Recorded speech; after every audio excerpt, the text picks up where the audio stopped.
గుంటూరు నగరపాలక సంస్థ town planning అధికారులకు బేసిక్ నాలెడ్జ్ లేదని పశ్చిమ ఎమ్మెల్యే గల్లా మాధవి ఫైర్ అయ్యారు. పోలీస్ శాఖ సూచిస్తే చైతన్య మీడియా సొల్యూషన్స్ కు ఎల్ఈడీ బోర్డుల ఏర్పాటుకు అనుమతులు ఇస్తారా అని నిలదీశారు.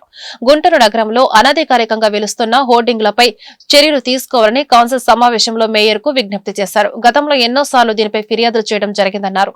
రూల్స్ పాటించని యాడ్ ఏజెన్సీలపై యాక్షన్ తీసుకోవాలని డిమాండ్ చేశారు. దీనిపై మేయర్ స్పందిస్తూ ఎమ్మెల్యే అడిగిన వివరాలను తక్షణమే అందించాలని టౌన్ ప్లానింగ్ అధికారులను ఆదేశించారు. పోలీస్ డిపార్ట్మెంట్ వాళ్ళు మన కార్పొరేషన్ కి లెటర్ ఏమన్నా రాసారా మాకు బోర్డులు ఏర్పాటు చేయాలని? మీ దగ్గర ఆ లెటర్ కాపీ ఏమన్నా ఉందా? వీళ్ళకి ఏ ప్రాతిపదికన ఇలాంటివన్నీ మీకు పర్మిషన్ ఇవ్వడానికి గల ఆన్ పేపర్ రికార్డ్ ఏదైనా ఉందా? ఇందాక మీరే చెప్పారు లైట్ బోర్డ్స్ చెప్పాము, ఎల్ఈడి చెప్పలేదు అని చెప్పి. అంటే లైట్ కి ఎల్ఈడి కూడా డిఫరెన్స్ తెలియకుండా గత సంవత్సర కాలం నుంచి కూడా మనం రోడ్లన్నీ కూడా ఇలాగే తిరుగుతున్నామా? ఈరోజు ఎల్ఈడితో చాలా ప్రాబ్లం ఉందని గత కౌన్సిల్లోనే మీ దగ్గర ప్రస్తావించడం జరిగింది. అప్పుడైనా ఎల్ఈడికి పర్మిషన్ లేదు అయినా వాళ్ళు ఏర్పాటు చేసుకుంటున్నారని మీరు నా దగ్గర ప్రస్తావించారు. ఆ డీటెయిల్సే మిమ్మల్ని నేను కోరడం జరిగింది, ఇంతవరకు రాలేదు నాకు ఆన్సర్స్. ఇలా ఎందుకు మీరు చేస్తున్నారు? ఆ ఎల్ఈడి లైట్స్ వల్లనే చాలా యాక్సిడెంట్లు జరుగుతున్నాయి, దాని రిఫ్లెక్షన్ ఎక్కువ వస్తుంది.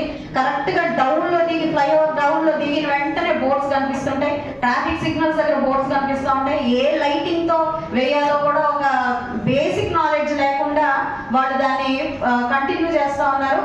అయినా కూడా మనం పట్టించుకోవట్లేదు. ట్రాఫిక్ పోలీస్ మీద అంటే పోలీస్ వారి మీద మీరు పోలీస్ డిపార్ట్మెంట్ మీద చెప్తున్నారు.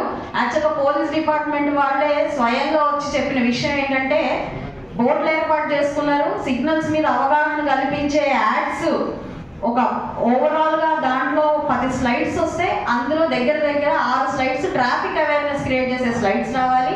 మిగతా 4 స్లైడ్స్ మాత్రం వాళ్ళ ఓన్ అడ్వర్టైజ్మెంట్స్ వేసుకోవచ్చు. ఆ ప్రతిపాదికన వాళ్ళు అలా పాటించడం లేదు అని చెప్పడం జరిగింది. అసలు ఇలా మీరు పర్మిషన్ ఇవ్వడానికి ఉన్న వర్క్ ఆర్డర్ ఏదైనా ఉందా, ఆన్ రిటర్న్ పేపర్ ఏదైనా ఉందో నాకు సమర్పించండి. లేని పక్షంలో ఎలా ఇచ్చారో కూడా నాకు వివరణ ఇవ్వండి.